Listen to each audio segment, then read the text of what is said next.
శ్రీరాముని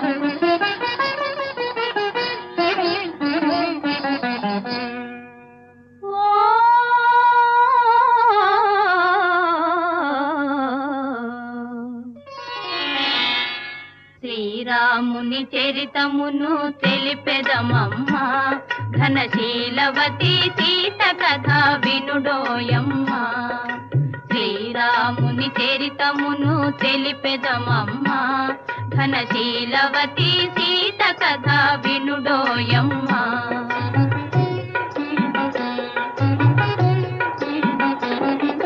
చెలువు మీర పంచవటి సీమలో తమ కొలువు చేయ సౌమిత్రి ప్రేమతో, తన కొలువు తీరి రాఘవుడు భామతో. శ్రీరాముని చరితమును తెలిపెదమమ్మా,